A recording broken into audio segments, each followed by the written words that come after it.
안녕하세요. 김상태 선생님과 함께하는 야 신나는 동영상이다 10단원으로 들어가 보도록 하겠습니다.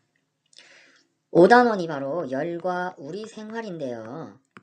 얘는 뒤에 있는 분자 운동과 상태 변화하고도 매우 밀접한 관련이 있으니까 지금 잘 알아두셔야 된다. 매번 하는 얘기죠. 기억해 두시고요. 중단원 첫 번째가 바로 열입니다. 열과 우리 생활이니까 열이 뭔지 알아둬야 우리가 공부를 할 수 있겠죠. 그 다음에 비열과 비열 앤드 열 팽창입니다. 우리가 열을 작용할 때 물체가 얼만큼 열에 대해서 민감하게 반응하느냐, 그 결과로 물체가 어떻게 변하느냐, 이런 얘기가 바로 비열과 열 팽창 얘기입니다. 이 단원을 배울 거고요. 1단원에서는 열에서는 뭘 배울까?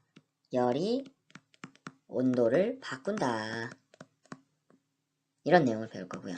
두 번째 단원은 열의 이동 방법에 대해서 배울 겁니다. 열이 어떻게 이동하느냐, 그 다음에 세 번째가 열을 효율적으로 이용하는 방법에 대해서 얘기할 거예요. 먼저 열에 대해서 알아볼 건데, 열과 온도 그리고 분자의 운동이 무슨 관계가 있느냐, 얘와 이 세 녀석의 관계에 대해서 살펴보는 단원이 열이 온도를 바꿔라는 단원이에요. 열하고 관련된 용어들, 개념들을 살펴보는 거고요. 그 다음에 뭘 하냐? 열이 우리가 이용하거나 우리가 열을 받거나 할 때 이동을 해야 우리가 받거나 이동시키거나 하겠죠? 그러니까 열이 이동하는 방법이 뭐냐? 세 가지를 배워볼 거예요. 그 다음에 우리가 이걸 공부를 왜 하겠어요? 이용하려고 하는 거겠죠.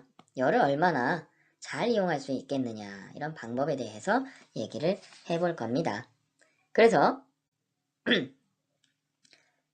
오늘 이 시간에는 뭘 할 거냐, 열과 온도 그리고 뭐냐, 분자 운동의 관계에 대해서 중점적으로 살펴볼 겁니다.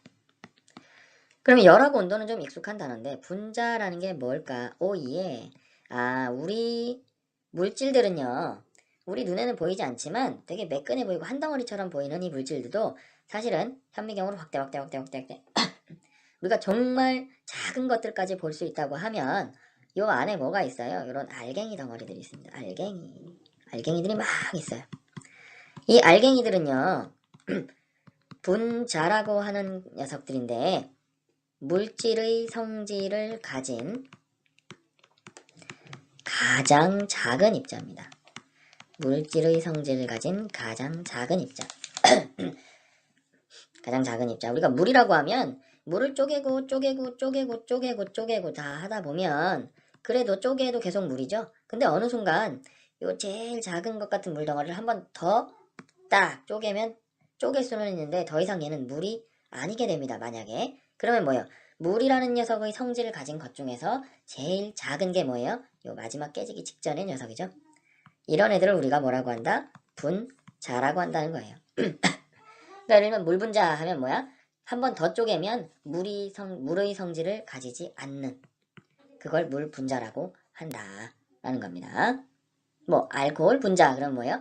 한 번 더 쪼개면 알코올의 성질을 가지지 않는 그 제일 작은 덩어리를 분자라고 한다. 알코올 분자라고 한다. 사람을 분자에 비유를 하면 사람이 여러 명이 모여 있어요. 사람을 이렇게 집단을 나누고 하다가 여기서 한 번 더 이렇게 잘라내면 뭐예요? 이건 더 이상 사람이 아니게 되지요. 그죠? 그러니까 요 마지막 요 단계, 이걸 뭐라고 한다? 사람 분자라고 한다라는 겁니다. 사람은 물론 여러 종류의 분자들로 이루어져 있지만 사람을 분자로 비유를 하면 어떻다? 한 사람이 곧 뭐다? 사람 분자다. 왜? 그 사람이 나눠지면 어떻게 돼요? 더 이상 사람의 성질을 가지지 않게 되기 때문입니다. 이 정도로 일단 알아두시고요. 이건 뒤에 분자운동 단원에서 다시 얘기하지 않고 당연하게 생각하고 넘어가겠습니다. 그런데 이 분자들은요, 스스로 막 움직여요. 누가 뭐 안 해도 자기 혼자 계속 움직이고 있습니다. 분자가 운동을 하네. 그래서 분자 운동이라고 합니다. 별거 아니죠. 분자가 운동해? 분자 운동이구나, 이렇다는 얘기입니다.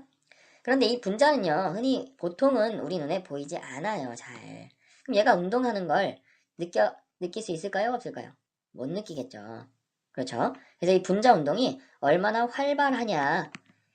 우리 눈에 보이지 않기 때문에 이걸 우리 눈에 보이는 형태로 얘기를 한번 해보자라는 거예요. 이게 뭐냐? 바로 온도입니다. 온도. 분자 운동을 활발하게 한다. 아, 온도가 높구나. 분자 운동이 둔하다. 온도가 낮구나. 이런 얘기입니다. 분자 운동이 활발한 정도를 온도라는 걸로 우리 눈에 보이는 걸로 나타내는 겁니다. 그래서 온도가 높다. 분자 운동이 활발하다. 온도가 낮다. 분자 운동이 둔하다. 이게 거의 같은 말이라고 보시면 되겠습니다. 온도라는 녀석은 분자 운동이 얼마나 활발하냐 이거니까 온도가 높으면 분자 운동이 활발하다 이걸 뜻하는 거죠. 이렇게 알아두시면요. 그러면 뭐예요? 분자 운동과 온도의 관계는 뭐예요? 서로 비슷한 관계죠. 운동을 많이 하면 온도가 높고 온도가 낮으면 운동을 둔하게 하고 이런 얘기입니다. 그럼 열은 무슨 관계가 있냐? 먼저 열과 온도의 관계를 얘기해 볼게요. 자, 물체에 열을 줍니다. 열 에너지를 주면 이 녀석의 온도는 높아져요. 자, 이 물체에 열을 주면 온도가 높아집니다. 그런데 이 물체에 있던 열을 뺏어와요.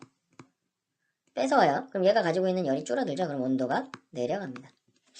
이게 열과 온도의 관계예요. 그런데 온도가 높다는 건 뭐예요? 누구의 운동? 분자 운동이 뭐하다? 활발하다. 이걸 뜻하고요. 온도가 낮다? 분자 운동이 둔하다. 이걸 뜻합니다. 자, 그러면 중간에 건너뛰고 양쪽을 이어주면 어떻게 되겠습니까? 아, 열을 가하면, 열을 더하면 뭐다? 온도가 높아지고, 아니 뭐예요? 분자 운동이 활발해지고, 그 다음에 열을 빼면, 빼면 뭐다? 분자 운동이 둔해진다. 분자 운동이 둔해진다는 뭐다? 온도가 낮아진다. 이런 걸 뜻합니다.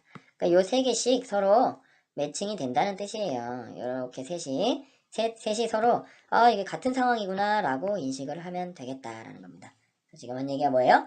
열은 온도를 변화시키는 녀석이고 온도가 변화된다는 얘기는 뭐다? 분자 운동이 활발한 정도가 달라진다. 분자 운동 정도가 달라진다. 이걸 뜻한다는 얘기죠. 아주 기본적이지만 이 말을 A, B, C를 서로 자유롭게 이렇게 넘나들 수 있으면 정말 좋겠습니다. 온도가 높다 하면 자연스럽게 열을 받았구나. 온도가 높아졌다. 분자 운동이 활발해졌구나. 분자 운동이 둔해졌다. 온도가 낮아졌구나. 열을 뺏겼구나. 이게 자연스럽게 떠오르게 되고 우리가 써볼 수 있으면 이 내용을 이해하는 데 도움이 많이 되겠다라는 겁니다. 그래서 다음번에 이제 온도의 종류라든가 온도가 다른 애들이 만났을 때 도대체 무슨 일이 발생하겠느냐 이 내용에 대해서 공부해 보도록 하겠습니다. 그럼 이번 시간은 안녕.